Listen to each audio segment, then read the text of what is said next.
ओम शांति। साकार मुरली 4 अप्रैल 2024। बाबा का मीठा मीठा लेटर हम मीठे मीठे बच्चों के लिए। बाबा कहते कि मीठे बच्चे गृहस्थ व्यवहार में रहते पारलौकिक बाप से पूरा वर्षा लेना है तो अपना सब कुछ एक्सचेंज कर दो। यह बहुत बड़ा व्यापार है। प्रश्न है, ड्रामा का ज्ञान किस बात में तुम बच्चों को बहुत मदद करता है? उत्तर है, जब शरीर की कोई बीमारी आती है तो ड्रामा का ज्ञान फिर बहुत मदद करता है, क्योंकि अब तुम जानते हो कि यह ड्रामा हूबहू रिपीट होता है। इसमें फिर रोने पीटने की तो कोई भी बात नहीं है। कर्मों का हिसाब किताब चुकतू होना है। 21 जन्मों के सुख की भेंट में यह दुख कुछ भी भासता नहीं। ज्ञान पूरा नहीं तो फिर तड़पते रहते हैं। ओम शांति। भगवानो वॉच। भगवान उनको कहा जाता है जिनको अपना शरीर नहीं है। ऐसे नहीं कि भगवान का नाम रूप देश काल है ही नहीं, भगवान को बस शरीर नहीं है, बाकी सब आत्माओं को अपना अपना शरीर है। अब बाप कहते हैं कि मीठे मीठे रूहानी बच्चे अपने को आत्मा समझकर बैठो। वैसे भी आत्मा ही सुनती है, पाठ बजाती है, वो भी शरीर द्वारा कर्म करती है। संस्कार आत्मा ले जाती है। अच्छे बुरे कर्मों का फल भी आत्मा ही भोगती है, वो भी शरीर के साथ।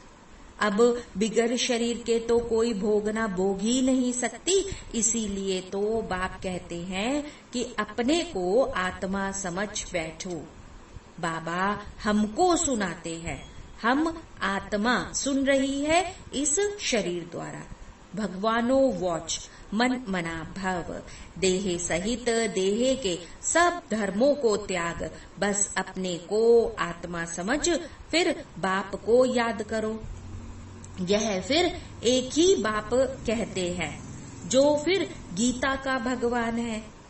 भगवान माना ही जन्म मरण रहित।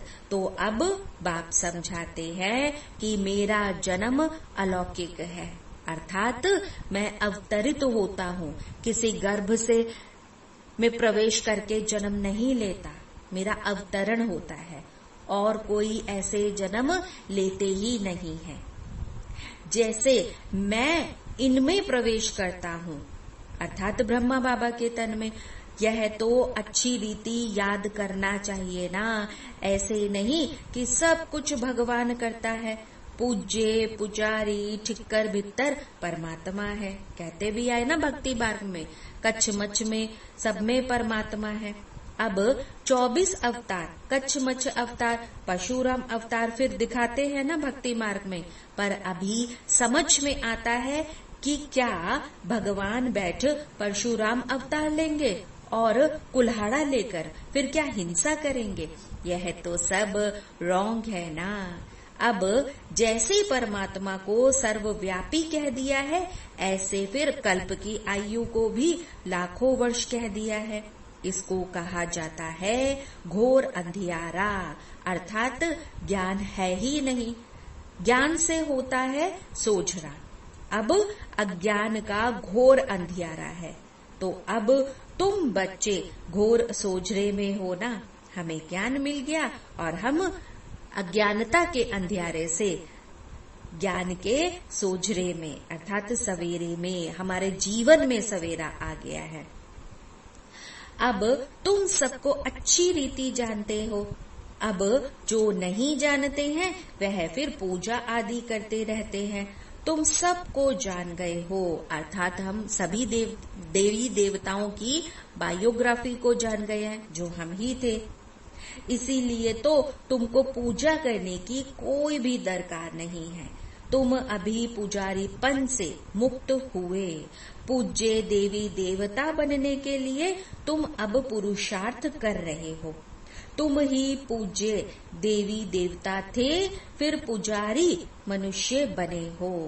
मनुष्यों में है आसुरी गुण, इसीलिए तो गायन है मनुष्यों को देवता बनाया। मनुष्य को देवता किए करत ना लागी पार, अर्थात मनुष्य से देवता बनने में सेकंड नहीं लगता। अपने को जाना पहचाना और बस 1 सेकंड में देवता बना देते हैं। देवता हम बन नहीं जाते, देवता बनने के लिए हम पुरुषार्थ के लिए तैयार हो जाते हैं। बाप को पहचाना और शिव बाबा कहने लगा। बाबा कहने से फिर दिल में आता है ना कि हम विश्व के स्वर्ग के मालिक बनते हैं। यह है फिर बेहद का बाप अर्थात शिव बाबा। अभी तुम फट से आकर पारलौकिक बाप के बने हो, तो कितना ना नशे वाली बात है। ये हम बाबा के भगवान के बन गए। बाप फिर कहते हैं कि गृहस्थ व्यवहार में रहते हुए अब पारलौकिक बाप से वर्षा ले लो। लौकिक वर्षा तो तुम लेते ही आए हो, अब लौकिक वर्षे को पारलौकिक वर्षे के साथ फिर एक्सचेंज करो। कितना ना देखो अच्छा व्यापार है।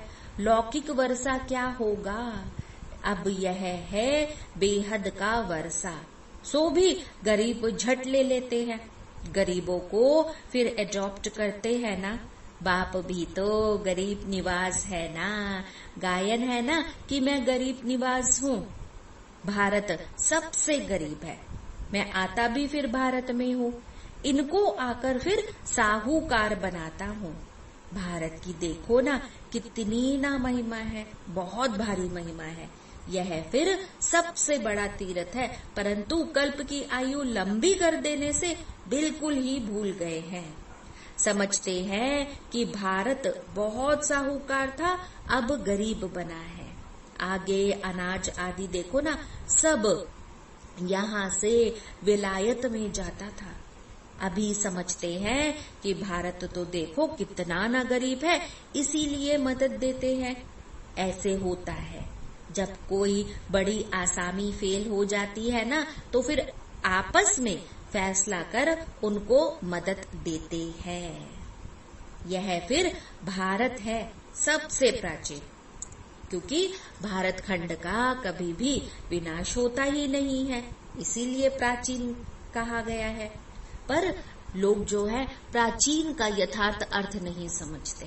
प्राचीन अर्थात पुराने ते पुराना, अब कितना पुराना इस बात का भी उनको ज्ञान नहीं है।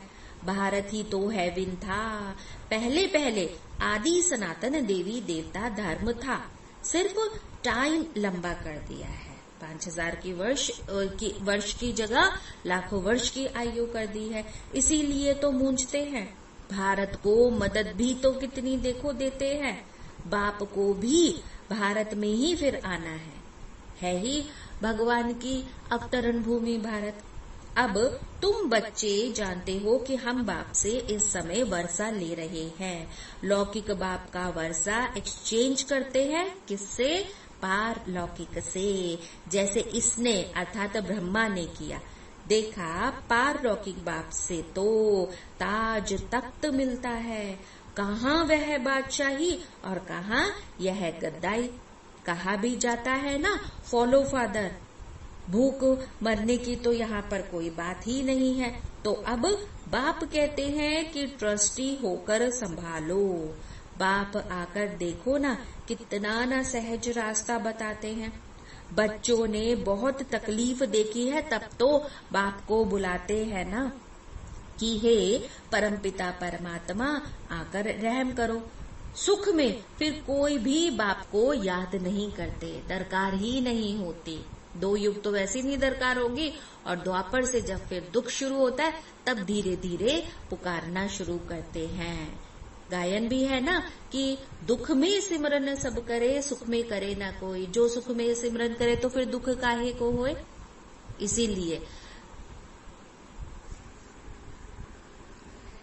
इसलिए तो अगर सुख में भी सिमरन करते हो फिर तो दुख तो आता ही नहीं जीवन में। इस दुखी होते हैं तभी तो सिमरते हैं ना प्रभु को। अब बाप बैठ बतलाते हैं कि कैसे सिमरन करो।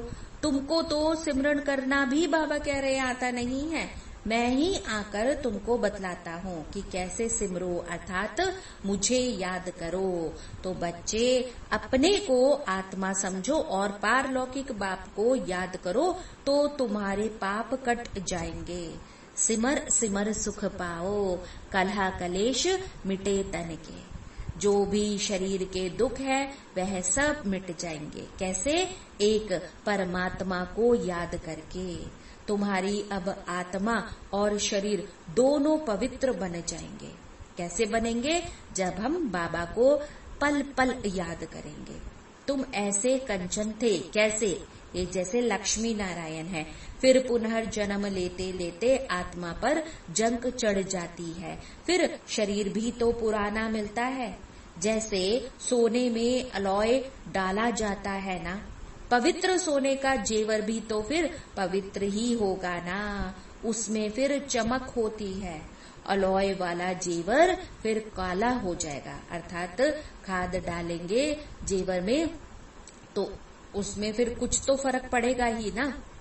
अब बाप कहते हैं कि तुम्हारे में भी खाद पड़ी है, अब उनको निकालना है। अब वह कैसे निकलेगी? वह तो फिर बाप से योग लगाने से ही निकलेगी ना। पढ़ाने वाले के साथ योग लगाना होता है ना।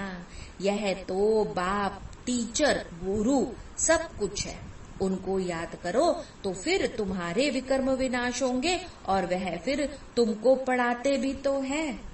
पतित पावन सर्वशक्तिवान तुम मुझे ही कहते हो। कल्प कल्प बाप ऐसे ही आकर समझाते हैं। मीठे मीठे सिक्किले दे बच्चे 5000 वर्ष के बाद आकर अब तुम मिले हो, इसीलिए तुमको सिक्किले दे कहा जाता है ना। अब इस देही का अहंकार छोड़ आत्म अभिमानी बनो। आत्मा का भी फिर ज्ञान दे दिया, जो बाप बिगर तो और कोई दे ना सके। मनुष्य कोई नहीं जिनको आत्मा का ज्ञान हो। सन्यासी, उदासी, गुरु, गोसाई कोई भी तो नहीं जानते आत्मा और परमात्मा के इस ज्ञान को। अब वह ताकत भी नहीं रही है, सबकी ताकत कम हो गई है। सारा झाड़ जड़ जड़ी भूत अवस्था को पाया हुआ है। अब फिर नई स्थापना होती है।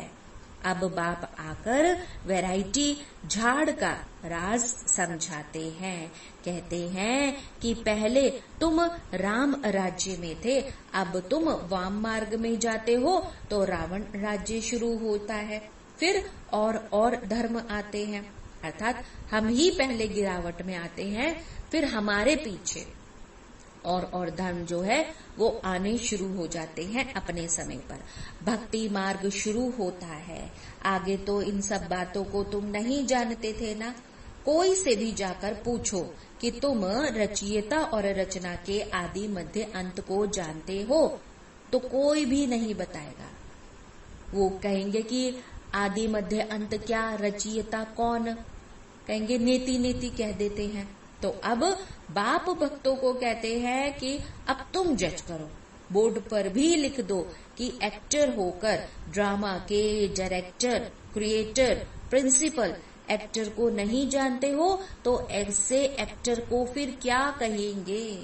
हम आत्मा यहाँ भिन्न भिन्न शरीर लेकर अब पाठ बजाने आते हैं, तो जरूर यह फिर नाटक है ना। गीता है माता और बाप है शिव, अर्थात बाप ने ये ज्ञान देकर या ज्ञान गीता देकर हम बच्चों की उत्पत्ति की, हमें जन्म दिया। बाकी सब है रचना। गीता नई दुनिया को क्रिएट करती है। यह भी फिर किसको मालूम नहीं कि नई दुनिया को कैसे क्रिएट करते हैं। अब नई दुनिया में पहले पहले तुम ही तो हो। अभी यह है पुरुषोत्तम संगम युगी दुनिया। यह पुरानी दुनिया भी नहीं है तो नई दुनिया भी नहीं है, यह है ही संगम। ब्राह्मणों की चोटी है। विराट रूप में भी ना शिव बाबा को दिखाते हैं ना ब्राह्मण चोटी दिखाते हैं। तुमने तो चोटी भी दिखाई है, ऊपर में वो भी। तुम ब्राह्मण बैठे हो ना, देवताओं के फिर पीछे है क्षत्रिय। द्वापर में पेट के पुजारी फिर शूद्र बनते हैं। यह फिर जैसे कि एक बाजोली है। तुम सिर्फ बाजोली को याद करो, अर्थात हम ही देवी देवता थे और अब हम ही शूद्र से ब्राह्मण, ब्राह्मण से अब फिर देवता बन रहे हैं। तो ये बाजोली का खेल या सुदर्शन चक्र कह लो, कुछ भी कह लो, बाजोली कह लो, सुदर्शन चक्र कह लो, कुछ भी कह लो, तो ऐसे हम बोल सकते हैं। अब बाबा कहते हैं कि यही फिर तुम्हारे 84 जन्मों की यात्रा है। सेकंड में सब याद आ जाता है ना। हम ऐसे चक्र लगाते हैं, यह राइट चित्र है और वह रॉन्ग है। तो अब बाप बिगर राइट चित्र तो फिर कोई भी बनवा ना सके। दिव्य दृष्टि के द्वारा ही तो ये सारे चित्र बनवाए गए ना।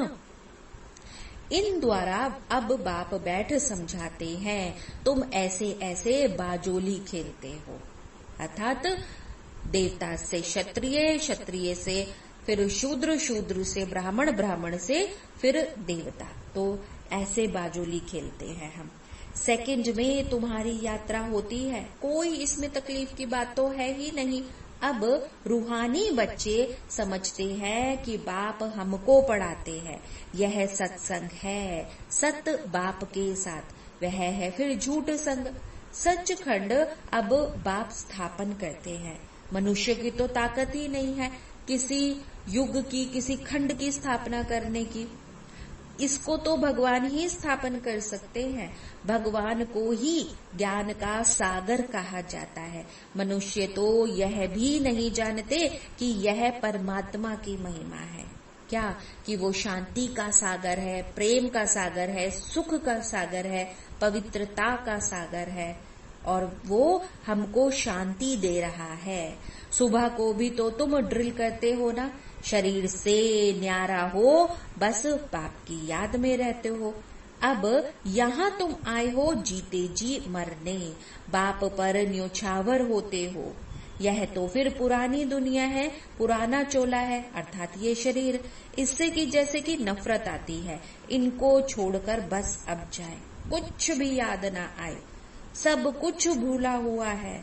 अब तुम कहते हो भगवान ने सब कुछ दिया है तो फिर अब उनको दे दो ना। भक्ति मार्ग में कहते हैं ना, जो कुछ भी तेरा, तेरा तो तुझको अर्पण। तो अब सच्चे दिल से उसको अर्पण करो, पर करते नहीं है, कर ही नहीं पाते। तो अब बाबा कहते हैं कि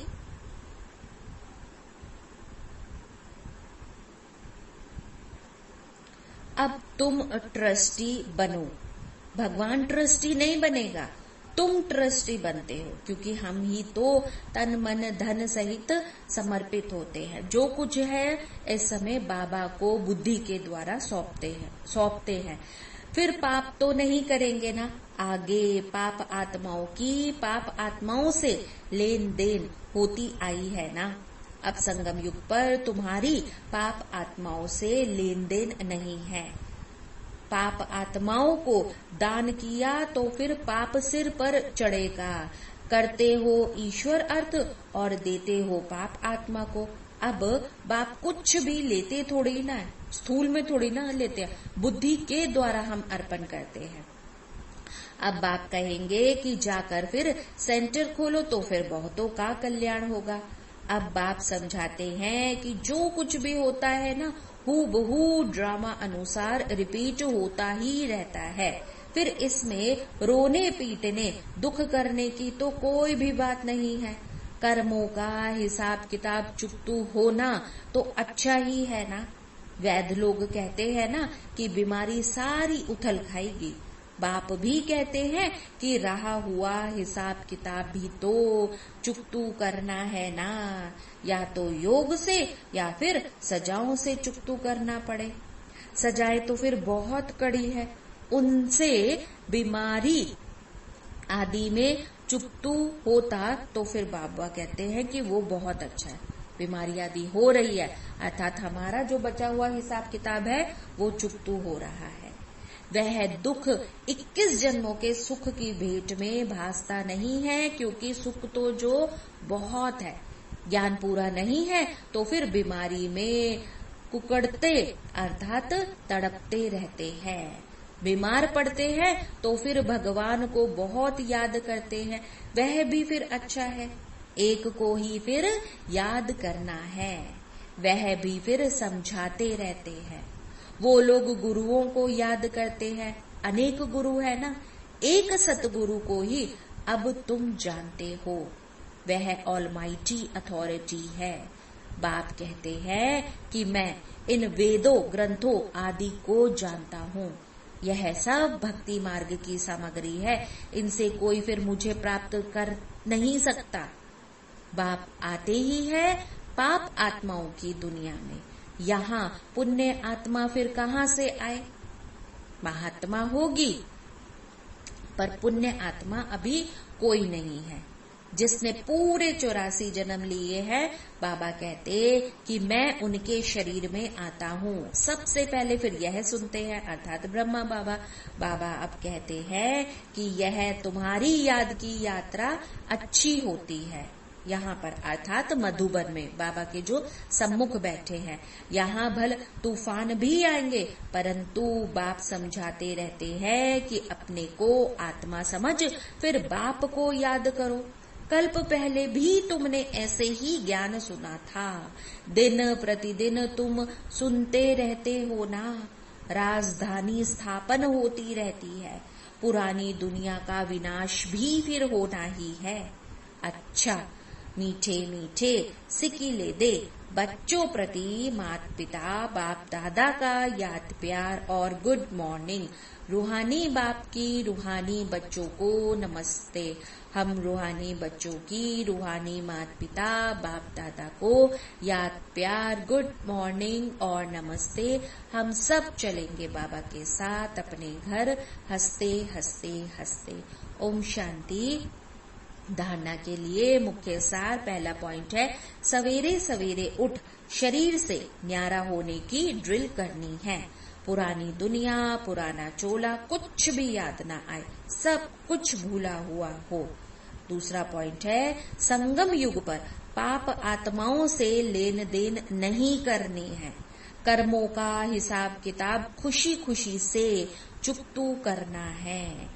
रोना पीटना नहीं है, सब कुछ बाप पर न्योछावर कर फिर ट्रस्टी बन कर संभालना है। आज का वरदान, बाबा का वरदानी हाथ अपने सिर के ऊपर अनुभव करेंगे और आज के इस वरदान को स्वयं में समाते चले जाएंगे।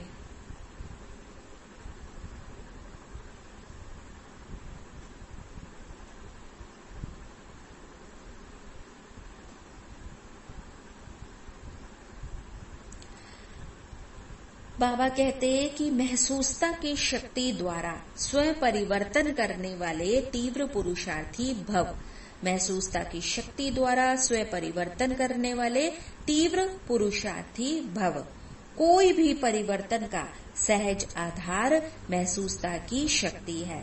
जब तक महसूसता की शक्ति नहीं आती तब तक अनुभूति नहीं होती, और जब तक अनुभूति नहीं तब तक ब्राह्मण जीवन की विशेषता का फाउंडेशन मजबूत नहीं, उमंग उत्साह की चाल नहीं। जब महसूसता की शक्ति हर बात का अनुभवी बनाती है ना, तब तीव्र पुरुषार्थी बन जाते हो। महसूसता की शक्ति सदा काल के लिए सहज परिवर्तन करा देती है। स्लोगन है, स्नेह के स्वरूप को साकार में इमर्ज कर ब्रह्मा बाप समान बनो। स्नेह के स्वरूप को साकार में इमर्ज कर ब्रह्मा बाप समान बनो। अच्छा, ओम शांति।